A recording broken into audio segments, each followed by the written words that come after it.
Bonjour et bienvenue dans cette série de vidéos que je propose comme correction pour les premiers TP du module CAO électronique que j'ai fait avec mes étudiants en première année licence appliquée en génie électrique à ISAT Moudia. Alors, ce TP porte sur la conception d'une carte électronique d'un interrupteur crépusculaire. Un interrupteur crépusculaire est un appareil qui sert à commander un circuit d'éclairage en fonction de la luminosité ambiante. On peut l'utiliser par exemple pour commander l'éclairage d'un espace extérieur. Ainsi, cet espace s'éclaire automatiquement dès la tombée de la nuit jusqu'au lever du jour, sans besoin d'intervenir. L'objectif de ce travail, c'est de concevoir notre interrupteur crépusculaire de telle sorte qu'il se réalise à un prix le plus possible bas et qu'il doit être alimenté sous 12 volts, sous une tension 12 volts DC, mais il doit avoir la possibilité de commander et contrôler des lampes ordinaires fonctionnant sous 220 volts AC.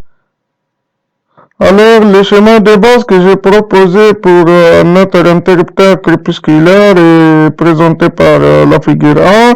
Il est basé sur le circuit NE35 et aussi sur un capteur de lumière qui est ici une photorésistance.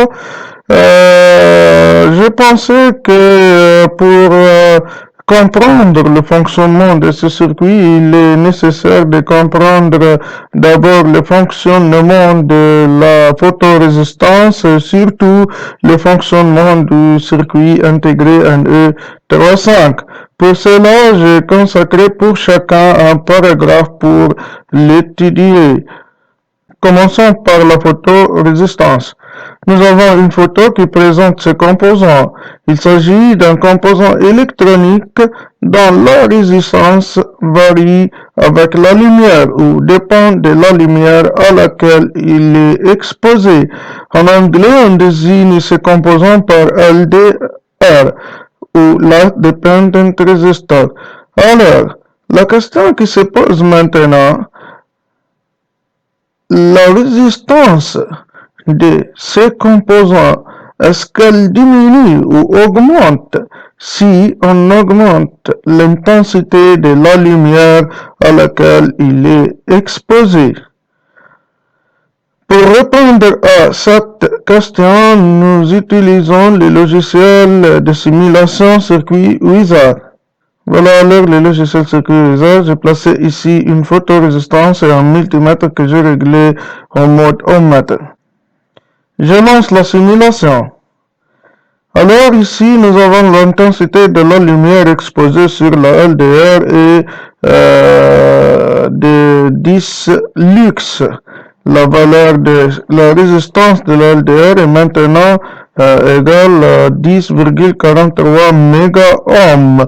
Cette valeur est supérieure à la calibre choisi ici qui est de mégaohms. Pour cela, le multimètre n'affiche rien.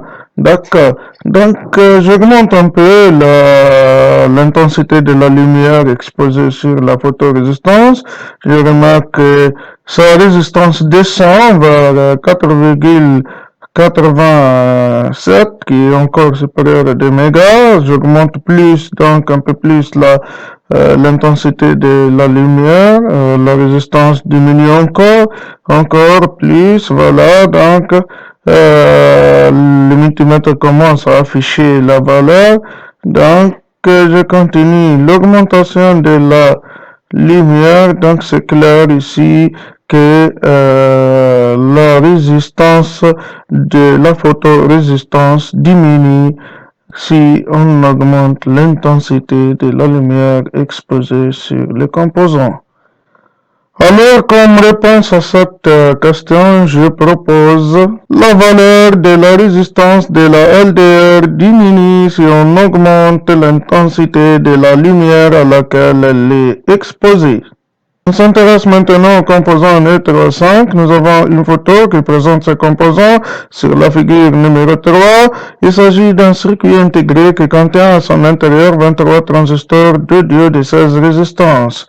Cet ensemble de composants forme 4 blocs, 2 amplificateurs opérationnels en mode comparateur, une bascule RS et une porte logique de type NOR, une porte logique inverseuse.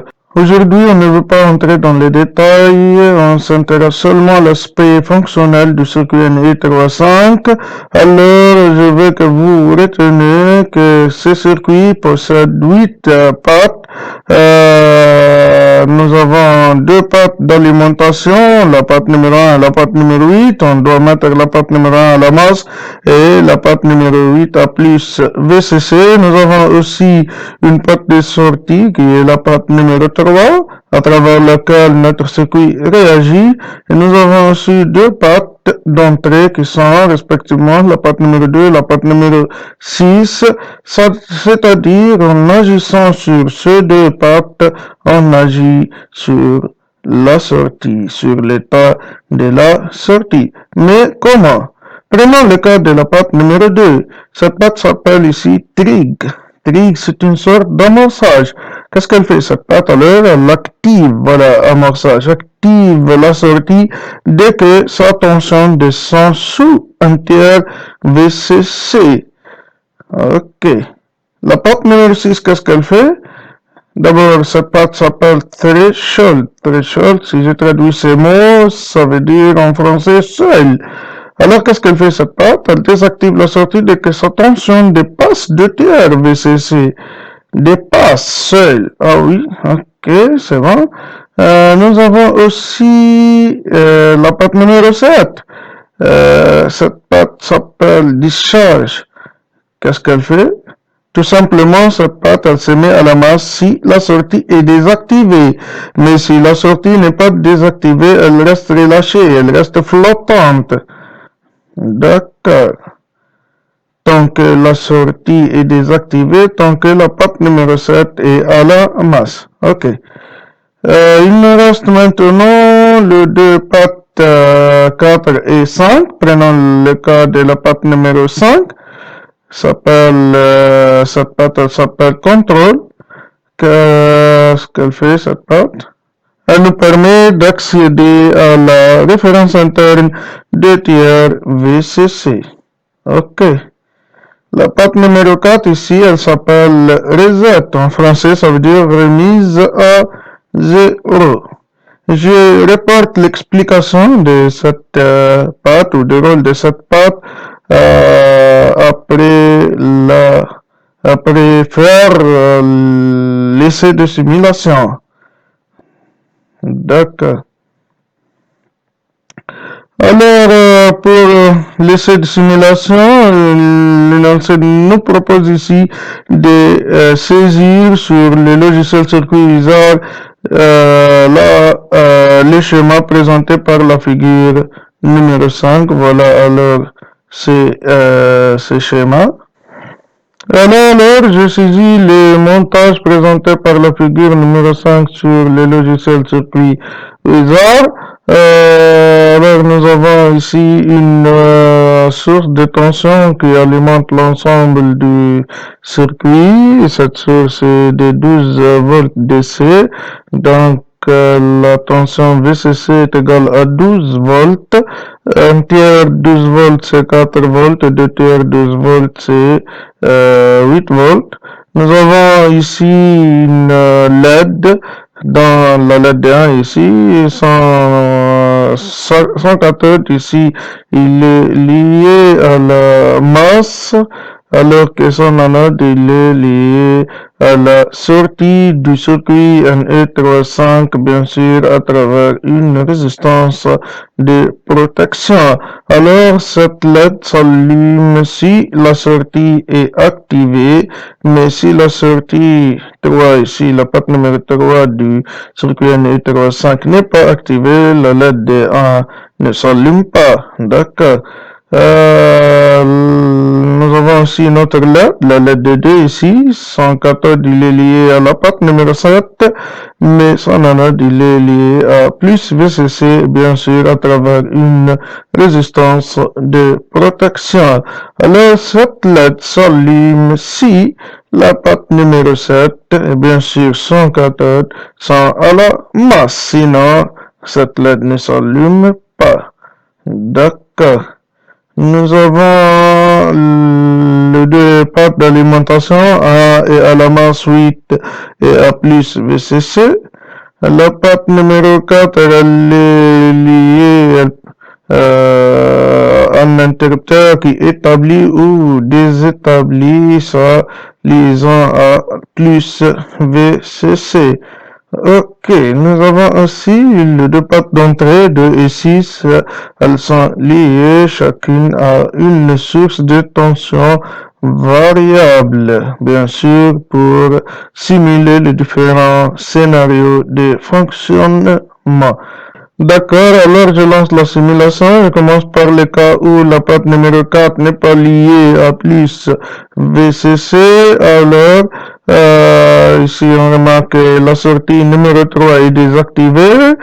Si je descends par la tension appliquée à la patte numéro 2 sous 4 volts, ça veut dire sous un tiers VCC, rien ne se passe et la sortie reste toujours désactivée. D'accord, alors si la patte numéro 4 n'est pas liée à plus VCC, on ne peut pas activer la sortie. La sortie va rester toujours désactivée. D'accord. Mais si je ferme cet interrupteur, donc la patte numéro 4 se met à plus VCC, alors ici nous avons la sortie est désactivée et bien sûr puisque la sortie est désactivée, la patte numéro 7 comme vous voyez donc elle est à la masse, donc la LED de 2 s'allume. D'accord. Qu'est-ce qui se passe maintenant si je descends par la tension appliquée à la patte numéro 2 sous une valeur inférieure à 3, plutôt à 1 tiers VCC, ça veut dire à 4 volts.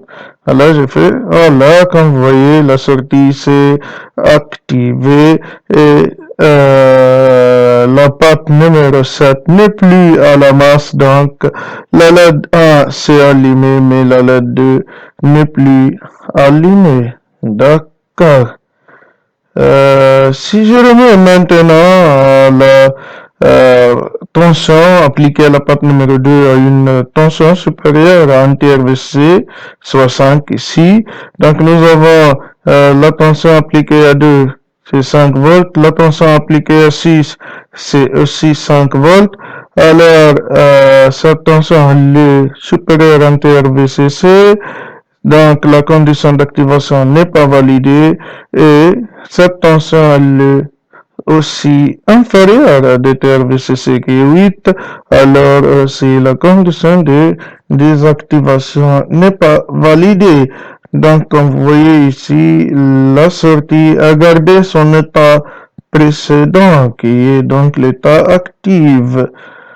Alors, comment je désactive cette sortie? Tout simplement, je passe par la tension appliquée à la patte numéro 6 à une valeur supérieure à 8 volts. Voilà, je fais.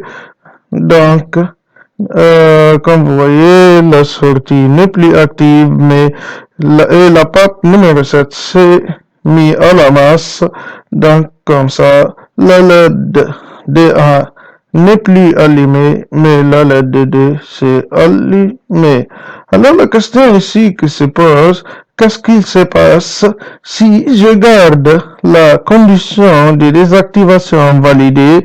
Ça veut dire que la tension appliquée à la patte numéro 6 supérieure à 8 volts et je valide aussi la condition d'activation de la sortie. Ça veut dire je descends par la tension appliquée sur la patte 2 sous 4 volts, à une valeur inférieure à 4 volts.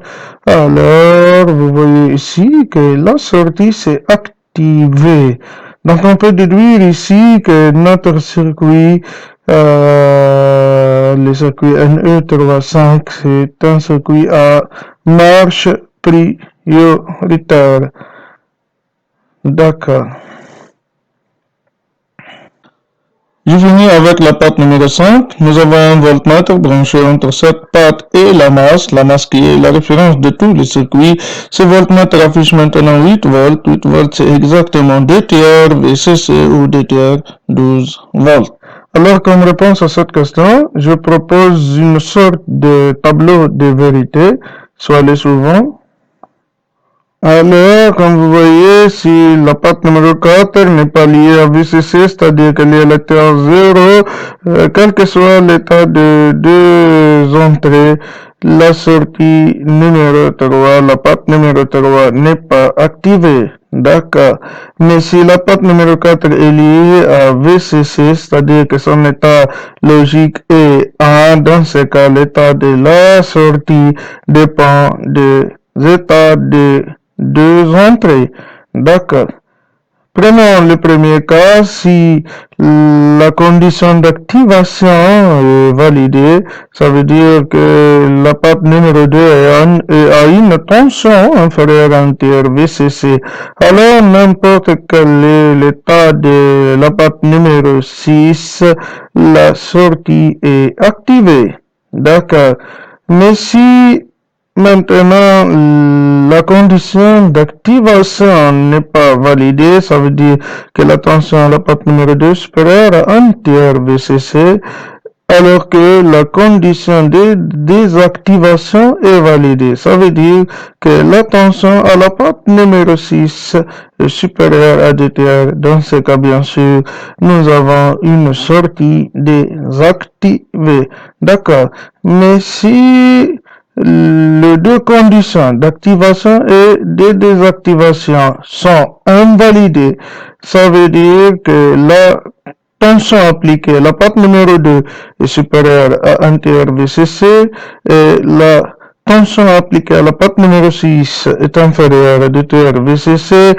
Dans ce cas-là, la sortie va garder son état précédent.